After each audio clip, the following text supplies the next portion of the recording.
Pastor, você me falou a respeito de algumas coisas da vida sexual das pessoas, seguindo aquela parte da promiscuidade, e que você via as pessoas se vendendo e na promiscuidade, mas você não falou pra gente o que a voz falava pra você no seu ouvido sobre isso. É verdade. Você pode detalhar isso pra Posso. gente? Eu Eu sei que vai entrar em assuntos muito delicados, mas eu acho de suma importância isso ser comunicado. Uma experiência que eu tive uma visão de um casal muito jovem que estavam se preparando para um casamento, estavam noivos, eles iam no cartório, casavam, e quando eles casavam, assinavam a documentação no cartório, isso se transformava em uma árvore, eles plantavam uma árvore. E essa árvore dele, ela tinha um legado e uma posteridade. E Como se fosse uma árvore genealógica? Isso. Inclusive, Deus me deu uma experiência muito forte dos meus ancestrais, meus tataravós, bisavós, avós. Eu via as árvores mortas, secas, e as raízes podres. E Deus me mandava arrancar aquelas raízes para que elas nunca tivessem influência na minha vida e na minha posteridade. Como se fosse até uma maldição hereditária? Maldição hereditária, que vinha como espíritos familiares, como fosse uma quebra de maldição. Uma quebra de maldição. Então, todo esse contexto que você vai passar agora, ele estava envolvido em maldições hereditárias também. Também. Tinha a ver com o que vinha das raízes passadas. Isso, tinha. Sobre restauração, é isso? Uma restauração. Sobre restauração. De maldições, é isso? Isso. E eu fiquei, não sei o tempo que durou isso, arrancando árvores mortas, secas, e arrancando suas raízes. E eu cheguei em um ambiente, para quem não sabe, eu fui dado para ser criado pelos meus tios, quando eu tinha 3 meses de idade, pelos meus pais biológicos, por algumas razões, e eu vi meu pai trazendo um legado e me destituindo de uma herança. E, na verdade, Deus mostrava que havia um equívoco e que eu e uma irmã que eu tenho chamada Lúcia, nós éramos herdeiros de uma bênção. Inclusive, nós somos digamos, os únicos que estão dessa linhagem aí, que estão no Senhor.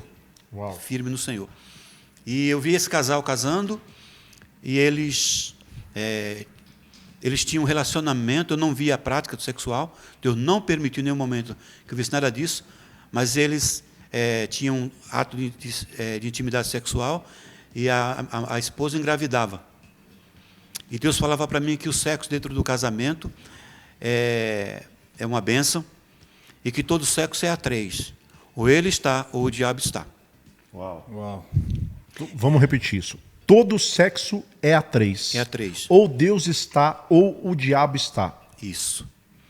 E aí, ela engravidava, e eu via Deus me fez ver a criança do tamanho de um grão de arroz.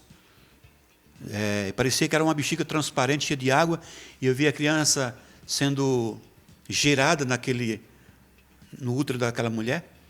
E, naquele momento, estava tudo em paz, uma família sendo construída da forma direcionada por Deus. Aí, nesse momento, aconteceu uma coisa incrível. O esposo persuadia a esposa a fazer uma prática sexual anal. Para. Vamos lá. Espera aí. Meu Deus do céu. Isso é polêmico. Pastor, vamos lá. Você via isso? Deus falava para mim isso. Deus falava para você? Isso. Que havia acontecido isso entre o casal. Entre o casal. Isso. Que o esposo tinha persuadido a esposa. No caso, você esposa. viu o casal e você ouvia. Eu via. Está acontecendo uma relação sexual anal, é isso? Isso. Uhum. Ele falava de uma forma sodômica. Quando esse caso aconteceu, entre o casal, um portal foi aberto na minha frente, uma porta foi aberta, e eu vi um demônio entrar por essa porta. Ok. Você viu um demônio entrar pela porta que foi aberta como se fosse uma chave através da relação anal. Isso. Uhum. E aí o demônio olhava para mim com um olhar de sarcasmo. De sarcasmo. Uhum. Isso.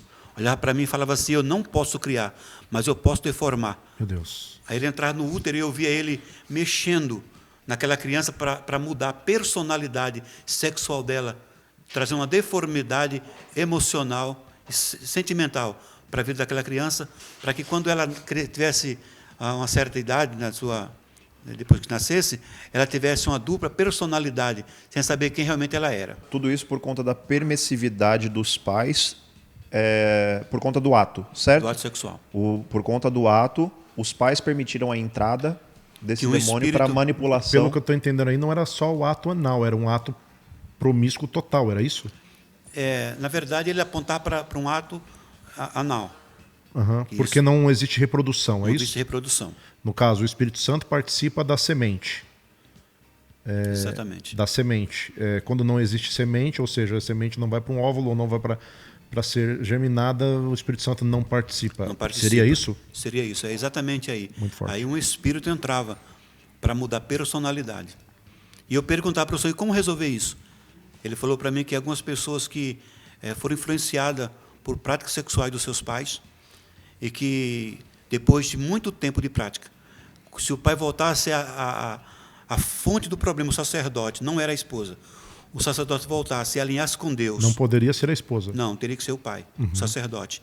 E se arrependesse daquelas práticas e confessasse ao Senhor e abrisse isso para ser curado, a nível de confessar um ao outro para ser curado, pessoas já com muitos anos seria livre daquele sentimento depois de muitos anos de prática.